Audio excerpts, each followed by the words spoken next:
All right, so you're ready to dive into this YouTube video. Absolutely. It's all about navigating those, well, kind of tricky parts of English conversations. Yeah. And you guys specifically requested that we cover this one. So it's from English, and honestly, it's packed with really useful advice. It is. Yeah, it's a good one. So this deep dive is going to be all about giving you, the listener, some serious conversational superpowers. Yeah. Whether you're, getting ready for like a big presentation at work or just chatting with colleagues, or you just want to feel more confident when you're speaking English. Yeah. And what I think is so great about this video is it really acknowledges that like everyone, even native speakers, run into these kind of sticky situations, situations. Always. And so it's really just about having the tools and the strategies to just handle them smoothly. Right, exactly. Not avoiding them, but knowing how to deal with them. Okay, so let's just jump right in. Okay. One of the first things that this video tackles is when you just don't understand what someone is saying. Yeah. And I think they've all been there. Oh, all the time. It could be their accent. It could be that they're speaking too fast. Yeah. Whatever it is. But you're lost. You're lost. So the video suggests that you have a few polite phrases that you can use in these moments instead of just panicking. Yeah. So instead of just being silent, you could say something like, sorry, I didn't catch that. Could you repeat that? Or if the speed is the issue, you can add, could you say that again? A little more slowly. I like that one. Yeah. That's really good. It's so polite. And it gets the point across. Yeah, yeah. And what's interesting to me is that, these phrases, they do more than just clarify what the meaning is. Right. They actually, help keep the conversation going. Yeah. And, avoid those silences that can feel really awkward. Totally.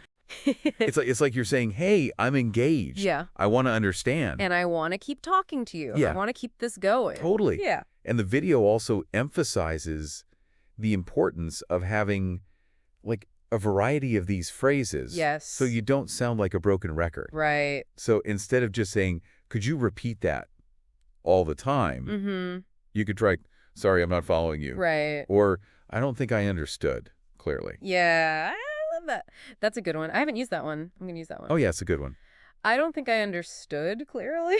It's very polite. Yeah, it sounds more natural, too. Very natural. Yeah. And you know what this reminds me of? This reminds me of a concept from linguistic anthropology called repair strategies. Oh, interesting. It's fascinating. Every language in the world basically has built-in ways to fix these little communication breakdowns that inevitably happen. Right. And these phrases that we just mentioned are perfect examples of that. Wow. So it's not even just about being polite.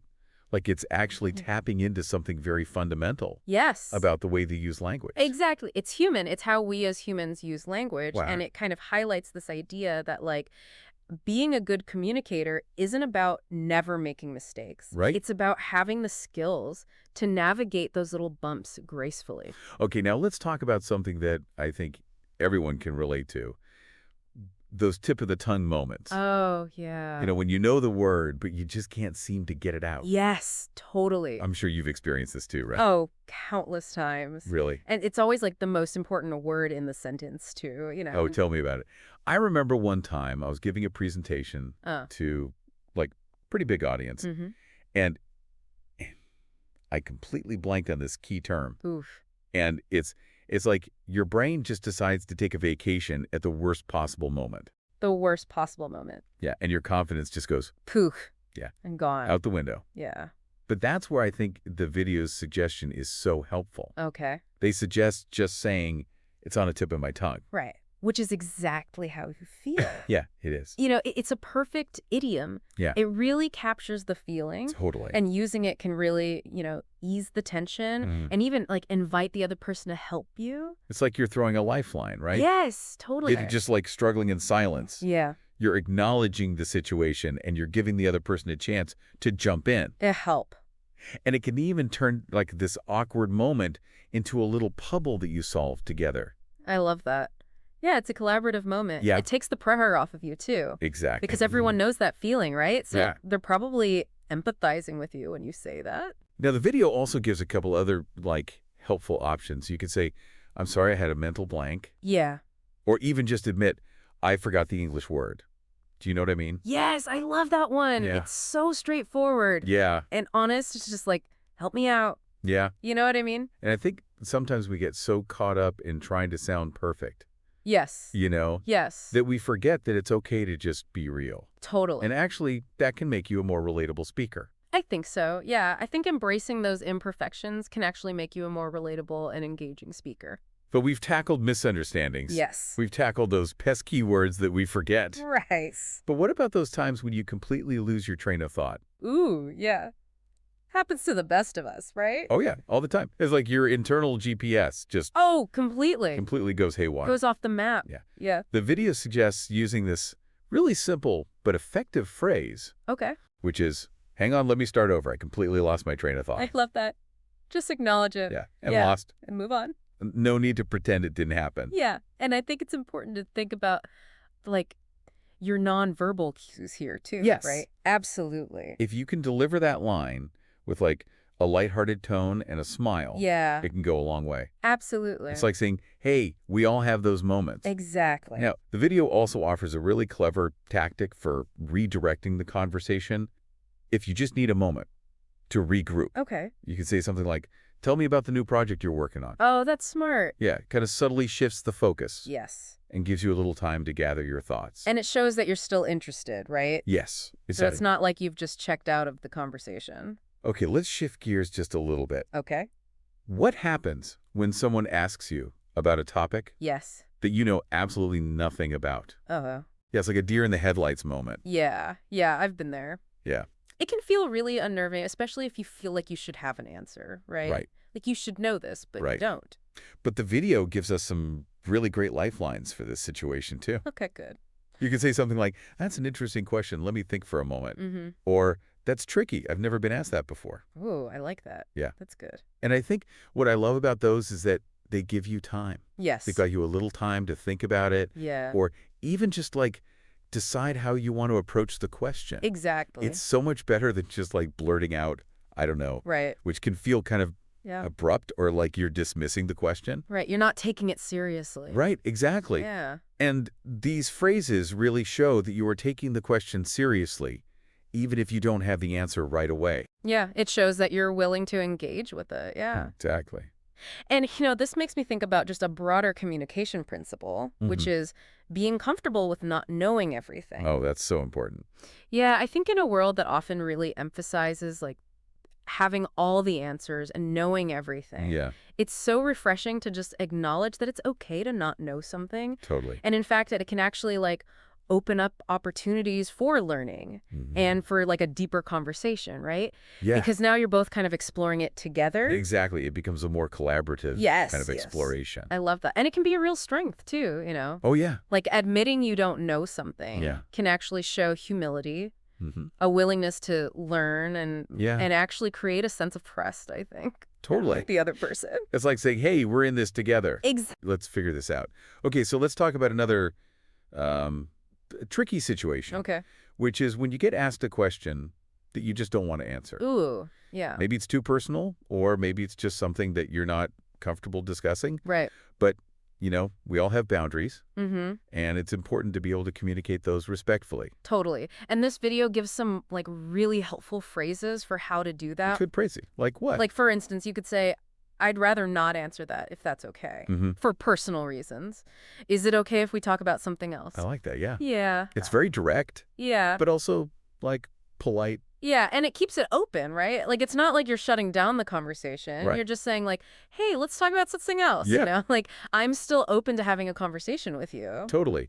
The video creator also really emphasizes nonverbal cues here, too, right? Oh, yeah. Like maintaining a really calm and friendly demeanor can really go a long way in preventing any awkwardness. Yes, absolutely. It's all about being assertive. Yes. Without being aggressive. Right. Because communication is a two-way street, right? Yes. And it's not just about, like, the words we say. It's also about how we say them and those nonverbal signals that we're sending, All right, let's shift gears a little bit and talk about something that I think can really, like, elevate your conversations, which is the art of the, what I like to call the check-in. Oh, yeah. So it's this really subtle but powerful way to make sure that you're connecting with the person that you're talking to and that you're both on the same page. And this video gives like 2 really great key phrases. I'm sure you're going to love them. Okay. One is, am I making sense? And the other is, are you following? Oh, I love those. So simple, but so good. They're so simple, Yeah. but they're so effective. And they really show that you're not just talking at someone. Yeah. Like you're actively engaging with them and inviting them to kind of give you feedback. It's like you're extending an invitation to collaborate in the conversation. Yes, I love that.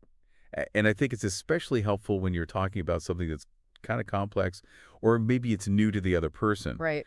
Because it gives them a chance to ask for clarification or to express any confusion they might have. Totally. And that can really help prevent misunderstandings down the line. Right. It's almost like a preemptive strike against miscommunication, wouldn't you say? Totally. Yeah.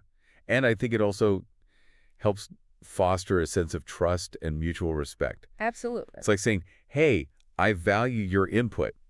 I want to make sure you feel heard and understood. Exactly. Exactly. Okay. So let's imagine you're explaining like a complex project to a colleague at work. Okay. You could say, so is this making sense so far? Yeah. Or do you have any questions at this point? Those are perfect because you're taking those pauses, right? Yeah. You're checking in and you're creating space for them to participate more actively, right? Right. And it shows that you're really invested in making sure they understand. Yeah, absolutely. Okay, so speaking of connection, let's talk about how to bridge those gaps when miscommunications do occur. Yeah. Because I think, no matter how hard we try, misunderstandings are going to happen, right? They're inevitable. Yeah. We all interpret things a little differently. We get distracted. We make assumptions. Yeah. It's just part of being human. Yeah. But the key is to, address those misunderstandings in a way that's, constructive and helpful. Yeah. And so this video provides a really helpful phrase, Okay. which is, sorry, I think there was a misunderstanding. What I meant to say was... And then you can clarify. And then you clarify. Yeah, I like that. And I love that it doesn't place blame. Yeah. It just kind of creates a neutral space to re-explain. Yeah, exactly. It's like saying, hey, we hit a little snag. Let's work together to get back on track. Yes, I love that. It's collaborative. Yeah. And it really focuses on the message and not the messenger, right? Oh, that's so important. And when we can detach ourselves from the ego and just focus on understanding each other, it just makes things so much easier. Yeah, it takes the pressures off. Yes, absolutely. So now, I was going to say, in addition to that phrase, there are other things you can do too. Yeah. Like you can try summarizing what you think they said. Oh, that's a great idea. To make sure that you're understanding. So what I'm hearing you say is this. Is that right? Yeah. Something like that? Yeah. It shows that you're actively listening, that you're trying to see it from their point of view. Exactly. And that can, again, just help diffuse any potential tension, right? Yeah. Because it shows that you're really trying to understand where they're coming from. And sometimes I think just acknowledging the misunderstanding is enough to move things forward. Yes, totally. You can say something like, I see where you're coming from, or I understand why you might see it that way. Exactly. And that, I think, ties into a bigger point that this video is making, which is effective communication isn't about being perfect. Right. It's about being adaptable and resilient. Yeah. And willing to work through those challenges. Like embracing the messiness, right? Yes. In that human interaction. Yes. And understanding that miscommunications are bound to happen. Exactly. The key is to have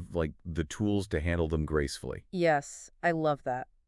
It strikes me that a lot of what we've talked about today comes down to mindset. Yeah. It's not just about memorizing a bunch of phrases, right? It's about shifting your whole attitude towards communication to one that's embracing vulnerability and adaptability and this willingness to just learn and grow as a communicator. Yeah. And it reminds me of this thing that psychologist Carol Dweck calls growth mindset.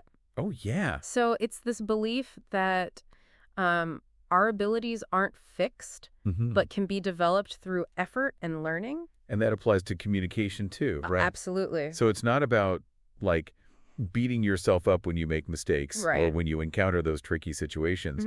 It's about seeing them as opportunities to practice and learn and just expand your conversational toolbox. I love that. And I think that's what's so great about the strategies in this video is that they really provide that framework. They give you the tools that you can actually use in real life. Right. And so you can slowly build your confidence over time. It's like having training wheels for your conversations. I love that analogy. You can start by using these phrases, and then as you get more comfortable, you can try out variations or even come up with your own. And, the more you practice these, the more you realize that it's not even just about navigating those tricky spots, It's actually about having more engaging and enjoyable conversations overall. Yeah, and building stronger connections, right? Absolutely. Because you're showing up and authentically, you're present, and you're actually trying to understand the other person. It's all about connection. Yeah. And remember, right, effective communication isn't about being perfect. Right. It's about being authentic, being present, genuinely trying to understand the other person's perspective. It's like a dance, right? Yes. It's a two-way street. A collaboration. You both are responsible for creating this shared understanding. Yes. Love that. And, sometimes that means admitting that you don't know some or asking for clarification or respectfully disagreeing. Yes, you got it. So I think the strategies that we've talked about today, they give you that foundation to develop those skills. Absolutely. And they empower you to really take control of your conversations and handle those inevitable bumps in the road with grace and confidence. Couldn't have said it better myself. So if we'll wrap up this deep dive, I want to leave you with a little challenge. Okay, I like it.